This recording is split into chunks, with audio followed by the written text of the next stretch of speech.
Hello all, good afternoon, happy lunchtime. So for today's vlog guys, magbukbang tayo.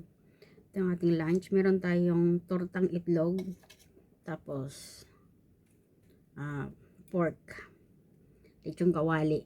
Tapos yung ating sasawan, mayonnaise with ketchup. And of course, rice. Hindi kumpleto ang ating ulam kung walang kanin. So dig in. Yan, kain po tayo. Sit up lang natin ang ating camera. Medyo pa-bend lang natin. Para ano.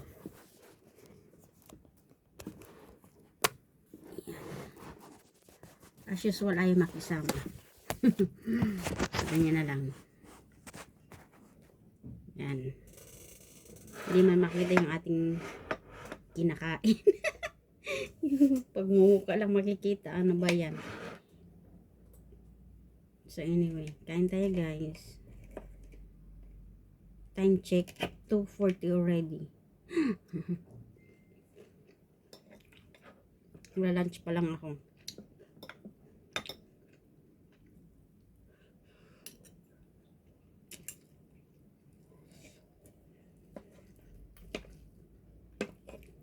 Hindi makita yung ano natin, ulam.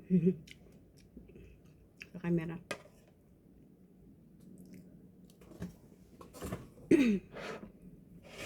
Kita ba? Hindi ito na magkita.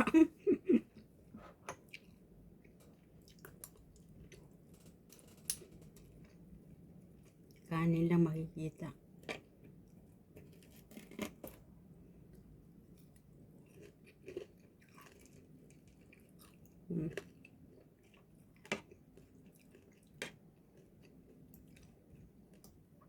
Pork lempo yan eh.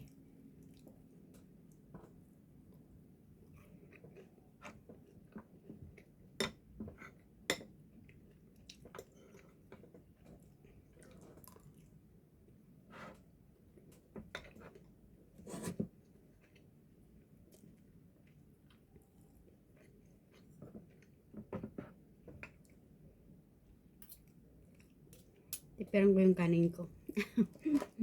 Kami akong ulam eh. Baka di magkasya. Wala nang kanin eh.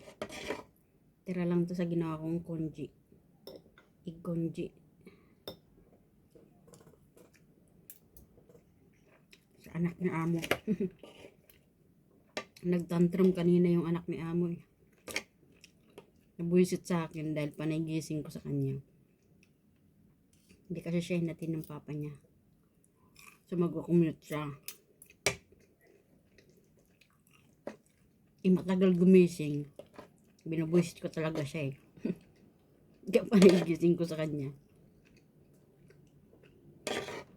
Kasi one time, kasi ayaw na panagising sa kanya.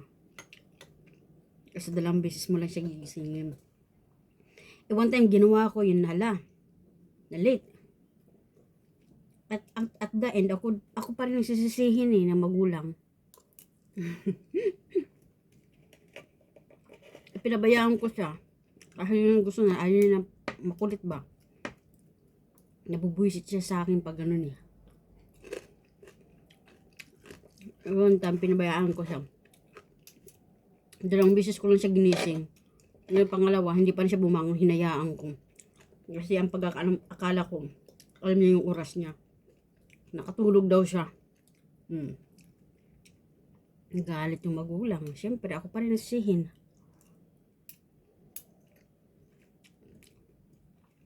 Kaya talagang tinanim ko sa isip ko na ay, kahit anong mangyari, bahala magalit yung alaga ko sa akin. Kasi ako pa rin nasihin ng magulang eh. Buwisitin ko talaga siya hanggat hindi siya bumabangon.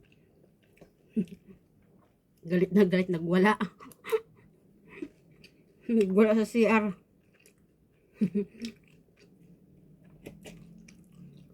Kiprinang ko siya. Nagpretend ako, tinawag ko yung tatay niya. Para lang matakot ba bumangon. Effective naman. Galit na galit sa akin.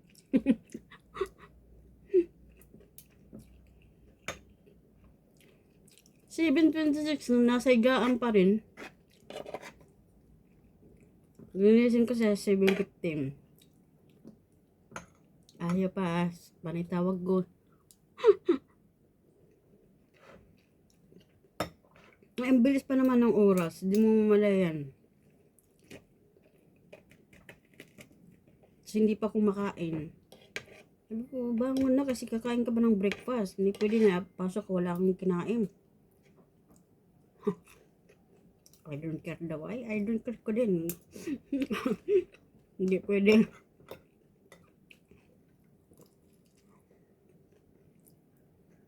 Galit na galit sa akin kanina.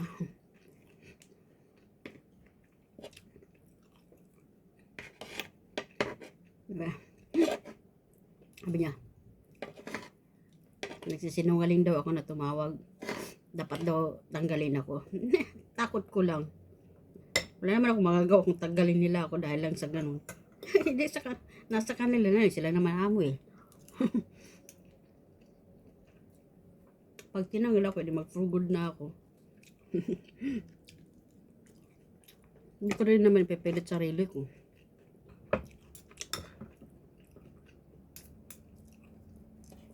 At the same time, marami din namang amo. Pero okay na ako. Sila na yung last kong amo. Pag ganon, mag-for good na lang ako. Magtanim na lang ako ng kung ano-anong gulay sa probinsya.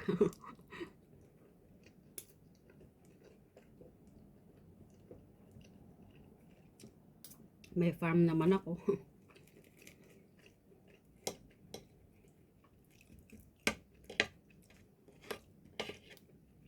Kahit walang ipon, ay bahala na.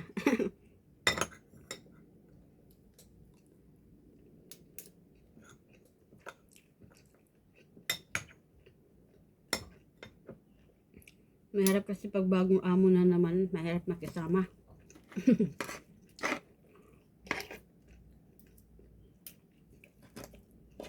Ayoko ng pa iba-iba.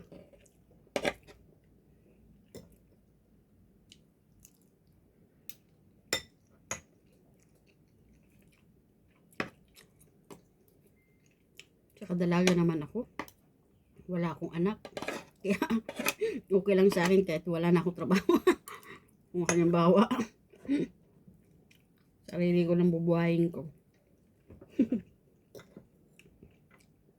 10 years na rin eh. Magti 10 years na rin akong naging balabigas ng pamilya ko.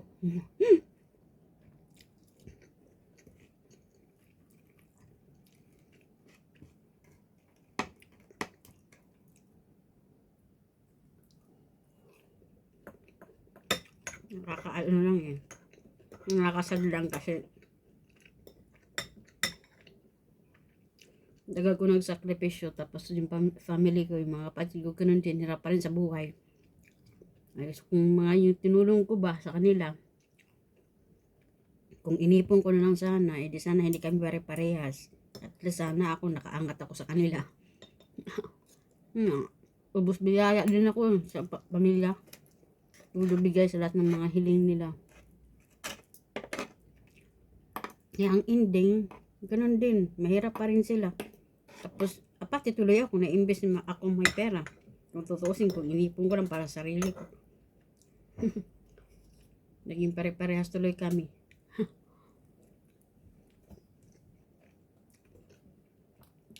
Very sad realization. Pero hindi naman ako nagsisisi kasi kumbaga kusa ako naman yun na binigay talaga sa kanila.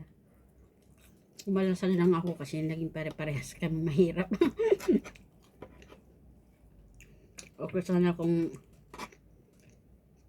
ako lang tapos sila umangat na. Kaso hindi. Hirap din. Hirap din sila.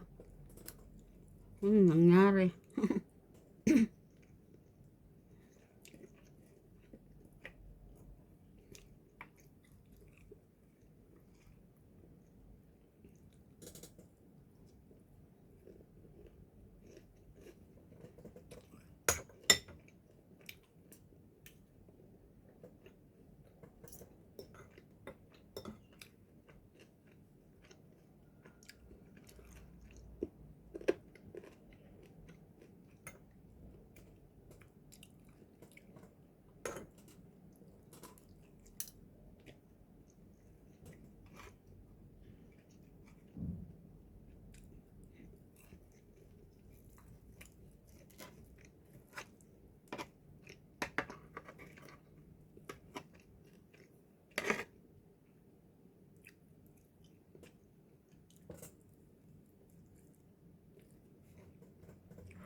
Boss.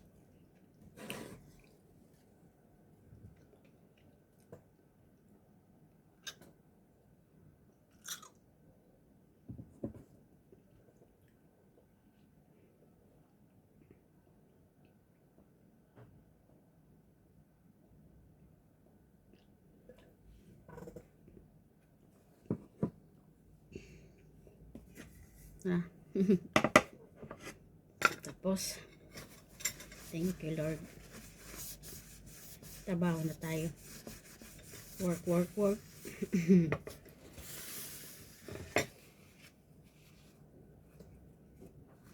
Thank you guys for watching. Please don't forget to like, comment, and subscribe.